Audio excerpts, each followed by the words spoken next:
Good afternoon, ladies and gentlemen. This is a bit of a different format today. I'm not going to be doing a podcast, not a monologue like I used to do in the past. I figured I would try something out this time, a different type of format. And the question that I've posed to myself, or that I've chosen, is how do we acquire knowledge? I think this is a question that I should have asked before we even started asking other questions. A question that should concern all philosophers and psychologists for that matter, but primarily philosophers. How do we properly acquire knowledge? And there are different ways of understanding this question. There are different ways of figuring out how we acquire the knowledge.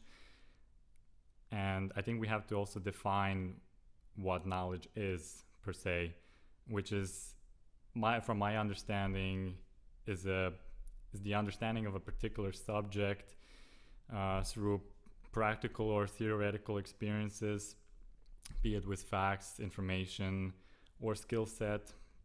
So for example, if we want to learn how to paint or draw, we go to a painter or someone who is knowledgeable of that field of expertise, and we learn from that particular person how to draw, how to use certain brushes, how to draw with a pencil, and the geometry of that particular painting, right? So there are a lot of nuances that come into play acquiring that particular knowledge.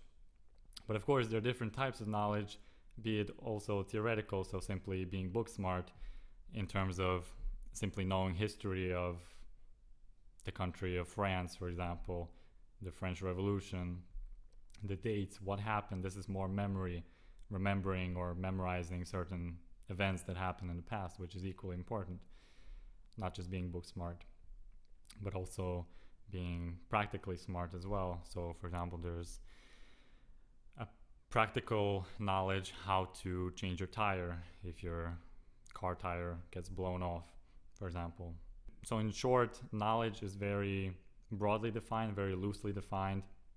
Now that's not the topic that I want to discuss today. What is knowledge? What is the epistemological significance of that? But rather how we acquire knowledge. And for that I thought I would do some research on it. And I found 4 different types of ways to acquire knowledge. And I also have a little diagram, or not a diagram, but more like a picture for you. There's a little, you can call it like a little cake diagram if you want to put it that way. We have 4 different types. Now we have intuition, we have authority, we have reason, and we have empiricism. Now, if you want to start with intuition, this is basically your gut feeling, the feeling that you have in your stomach when, let's say, something happens or someone tells you, hey, do you think this is a good idea to climb the tree?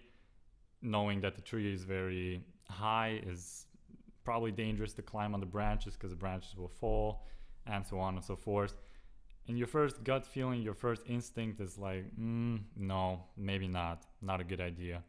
So those are just some of the gut feelings that you have without proper reason for that fact or situation. Well, okay, I guess with the tree, you kind of already know what's going to happen. But if you take another situation where you absolutely have no reason or no knowledge or fact of that particular situation, then your gut feeling kicks in really hard. And it is basically impossible to prove its accuracy.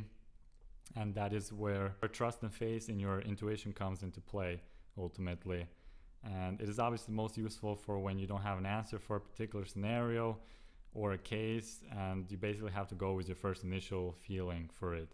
So this is probably the most loose way of acquiring knowledge. I wouldn't even say that you acquire knowledge from that per se. It's knowledge through instinct, yeah, granted, but it's not something that you purposely endeavor for that particular knowledge. And it's definitely not a good way to live your life based on your gut feeling, because there are some things that you really have to learn and experience and go through, be it practical or theoretical for that matter. The second one we have is reason. Now, I think reason is probably the biggest way or the biggest method to acquire knowledge. Now, it's a little bit difficult to understand reason, which is also called rationalism. Now, if for some of you who don't really know the difference between rationalism and empiricism, shortly put, rationalism is think and then do. Empiricism is first do and then think. This is how I was kind of taught, the easiest way to understand those two definitions. In short, rationalism is you think through a situation, you think through a process, and then you act on it. So for example, if you say, let's take a situation where you want to touch the fire, you first think about the consequences of touching the fire or touching something that's hot. You know that you're going to burn your finger, you know that it's going to hurt, that you're going to have some blisters, that you're going to have some big burns, and so on and so forth. And you already make a conclusion afterwards saying that, well, it's not wise to touch the fire, touch the warm, hot stove, for example. Now, empiricism is based on observation, based on experiencing, putting something to the test, and then making the deduction out of it. Well, for example, we can say in chemistry, what if I mix, I don't know, water with oil or something, or if I mix A and B together, what is going to happen? And then we put that to the test and we see, well, the result is going to be X, Y, and Z. That's going to happen, and then we can deduce or make a deduction from that experiment and say that, so this is how it went. So this is basically sensory perception, sensory knowledge that we acquire from the world. This is also then the third one, which I'm going to come to after reason. But reason is also called, obviously, rationalism, and it's an epistemological concept of knowledge that suggests that the behavior of natural objects is, governed by a set of laws. In shorter terms, like I said, you first think and then you act, and all decisions are made by purely thinking about them, and are independent from the empirical occurrences. And of course, rationalism is a counter concept to empiricism, and that dates all the way back to Plato versus Aristotle, when they both had their, I wouldn't say like a debate, but more like a philosophical disagreement in some ways on the nature of epistemology. And Plato, as he famously stated, we technically already know everything. We only have to discover it, meaning that we simply have to pay close attention to the things, to the people, to the objects, and to the other external factors of this world. So we technically, based on his argument, that we already know everything, that we just have to unfold it, unpack it, discover it. And Aristotle said that we're basically tabula rasa, which is a blank slate, which means that we're born with absolute no knowledge, with zero understanding of anything, and in the end that we acquire knowledge through experiencing things, through empiricism. Ultimately, that's kind of the broad gist of the philosophical debate between them, or between the concepts of rationalism and empiricism, for that matter. And the third one, which is empiricism, as I've already stated, is basically all knowledge gained through experience and can be verified or proven through experimenting, observing, or simply experiencing that particular occurrence. And it's basically called a posteriori knowledge. The other one is a priori knowledge, beforehand and afterwards. And the last one is authority. Now, authority is a little bit difficult to understand at first. What is exactly meant by authority, gaining or acquiring knowledge through authority? And authority simply means that you acquire knowledge through someone who is older than you, has more wisdom, knowledge, you get what I'm saying, though, that there's someone standing before you with more knowledge, more experience. It could be a coach, could be a trainer, things of that sort. Someone who has already a higher authority, so to speak. And yeah, it could also be certain establishments, institutions that are firmly steady in their skill set, wisdom, and experience, and have a certain type of reputation. They're often a good starting reference point to get your knowledge from, but obviously could be very misleading and very inaccurate, as I think most of you already know these days. And I think the question that we can also rightfully ask ourselves is, how do we memorize things? How do we store the knowledge then? Because I think that's also an important question to ask, which is not exactly part of the monologue per se, but I figured it's also an important one to address. And we basically have two systems for memory. We have the episodic, which is the ability to replay previous experiences. And the second one that we have is the semantic memory, which is the acquired knowledge, as we basically previously aforementioned that, as we basically addressed that before. And memory represents the activity in the brain and works the following. So you have, in short, you have the encoding process, you have the internal representation, and in the end you have the retrieval.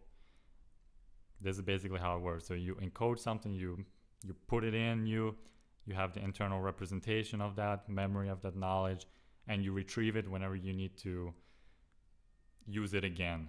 Whenever we need to retrieve or whenever we need to remember something, like how to tie your shoes, this is the memory muscle that you have, and this is when you retrieve that memory or that knowledge in particular.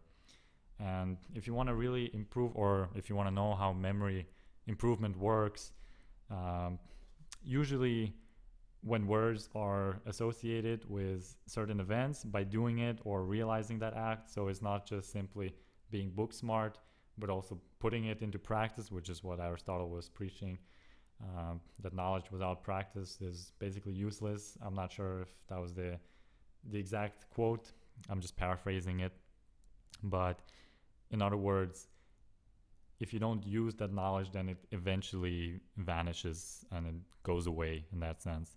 And it basically, the brain reshapes itself constantly when acquiring new knowledge.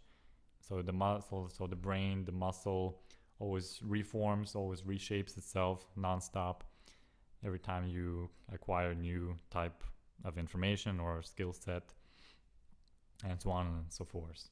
So that was kind of the philosophical approach or the philosophical perspective on this question.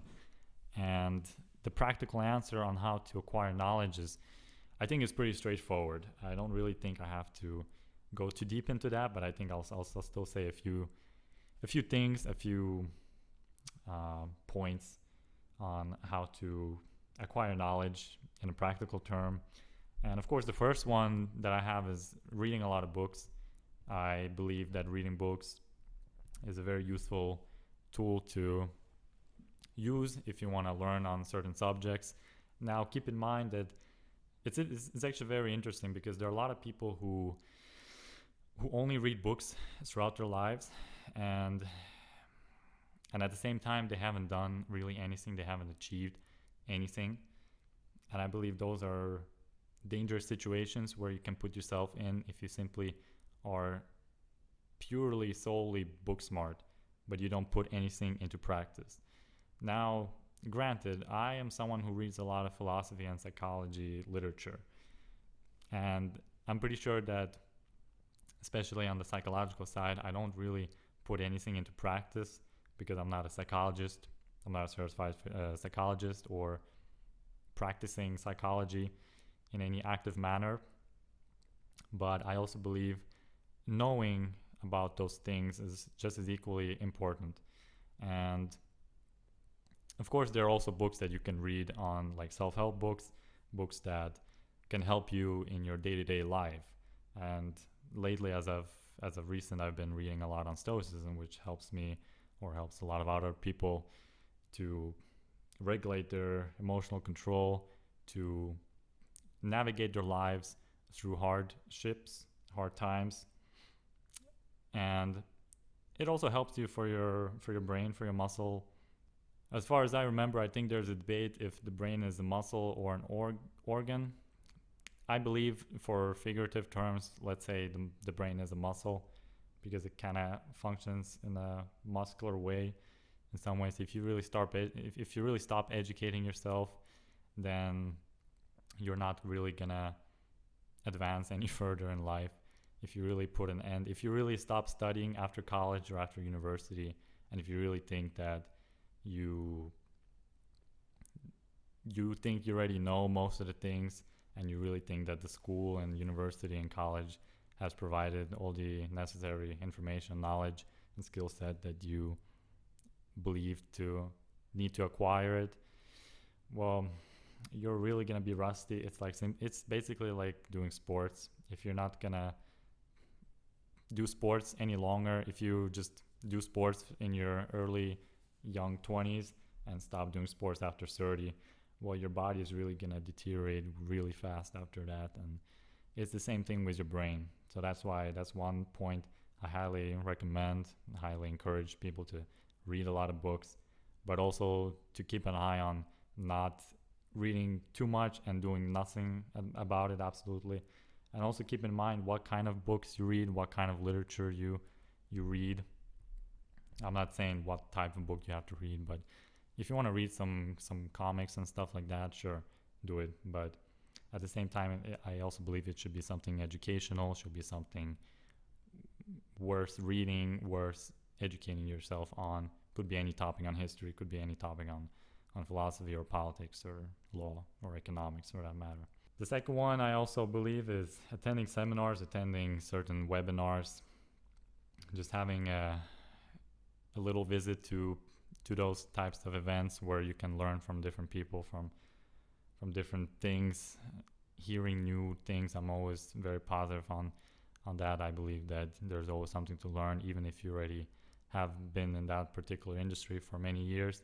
I believe that you have always something to learn, and the best type of approach, in my opinion, is to always be conscious of the fact that you are never going to know everything, that you always have something to learn, even from the lowest echelon of society, not in a derogative way, but you can always learn from everybody, literally everybody.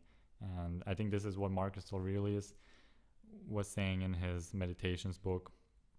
Just don't remember the quote exactly. And the last one, I believe, is also learning from mistakes, reviewing yourself. Now, of course, I'm also someone who does a lot of sports, and I review my mistakes every time. As someone who plays ice hockey as a goaltender, you always constantly review your mistake or multiple mistakes. And I believe that sports, for me, has personally helped me teach that type of method, teach that approach on life, how to carry yourself through those times. Now, even after that video or even podcast or even a monologue, I always review myself. I always listen to how I speak, to how I interact, to what type of words that I use, and so on and so forth. And I believe it's highly important to not be overly critical of yourself, but to be just critical enough of yourself to improve and to fix the mistakes that you've made in the past. And that is definitely a good way to move on, or a good way to progress in your industry, in your work, in your job, in your sports, whatever it may be, essentially. So I think it's fair enough to make a conclusion on that question. How do we acquire knowledge? And I believe there are multiple sources, multiple streams and ways to acquire knowledge. Those are just some of the philosophical approaches, I would say, and some of the practical approaches I've also given you, just to give a bit of a contrast. And essentially we are Homo sapiens for a reason. We have built such a vast and immense empire for our own species, thanks to having the ability to work with the information we have at hand, compared to the other human species that went extinct ultimately. And I believe that we are very unique in some ways, having the capacity, the mental, also the physical capacity to really invent things, to progress, to build, to have philosophical debates, have very sophisticated arguments, and so on and so forth. And I really hope that more people start to focusing on their own progress and to really make something out of their lives, to put the knowledge into action, to put the knowledge into practice, to not just simply be book smart. I believe, once again, this is probably the laziest approach to life, is to simply just read, study, and not implement any of that action or that knowledge that you've acquired through books. And that's why I believe that we need to really become more active. And I also believe that social media, or the digitalization of our society, has really given us multiple chances, but also a lot of negative moments at the same time, which is that you can really utilize the social media, you can really utilize the internet in your own way, for your own purpose, for your own sake, but at the same time it can really suck you out of life, it can suck you out of society, and it can really just take all that knowledge away and can really misinform you on many things. And all I'm saying is that you really have to have a healthy mindset, a healthy lifestyle, and simply beware of the knowledge that you consume. Don't be too naive to believe everything. Again, have a certain amount of healthy rationalism in you, and make sure that you keep yourself sharp mentally, especially. Well, I think that kind of wraps up the video. It's a different format this time. I hope this works. If you guys have any suggestions or any remarks, feel free to do that. As I said previously, I'm very happy to listen to corrections, constructive feedbacks, and if you guys have any further topics or questions, feel free to ask, feel free to write them. I'll always check them and I'll consider them for sure. So, hope you have a good one, guys. Till next time.